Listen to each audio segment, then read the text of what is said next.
Hey, how's it going? ZmanTheTech here.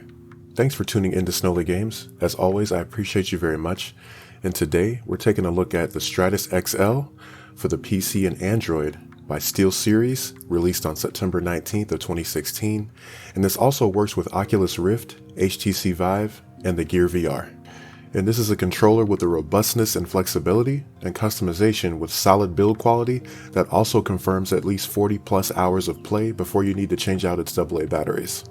When it comes to design, the Stratus XL feels a lot like the Xbox One controller, and the PS4 controller had a love child, to some degree. The only thing PS4-esque about it is the placement of the analog sticks. Everything else screams Xbox. It has a smooth matte finish to its shell and a strong and sturdy build quality with a premium weight.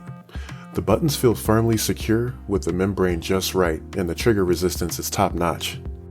The analog sticks have just the right amount of travel with a nice glide to them, so there's no issue there.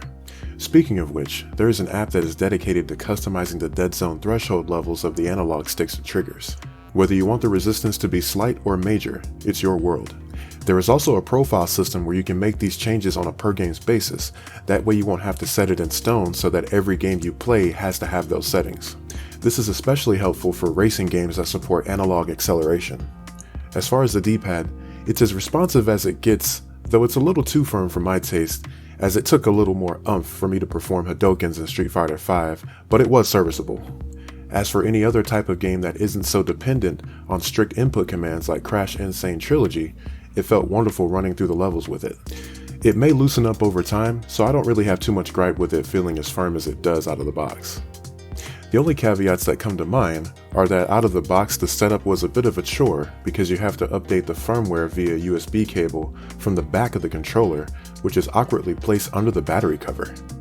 You have to use the designated app to accomplish this, which isn't too much of a bother, but the placement of the micro USB port in general is inconvenient, especially for those that want to use this controller wired instead of wireless. Thankfully, pairing with Android didn't yield nearly as much hassle. Once the app is installed and the firmware is updated on the controllers, you're clear to pair it like you would any other Bluetooth controller. And finally, once it's paired successfully, you have to turn it off and on again with the switch on the back, and then it's ready for use. Vibration would have been a nice addition, but it's not the end of the world that it's not present. So in conclusion, this controller takes a little work to get going out of the box, at least on the PC side, but once it's paired and configured the way you like, you'll never want to play without it. So my final score for the Stratus XL is 8 out of 10. And with that being said, if you like what you saw, definitely like, comment, subscribe. Remember to keep it locked to Snowly Games for all of your indie game, third-party game, tech review coverage, and sometimes Nintendo and retro games thrown in the mix. Thanks, have a good one.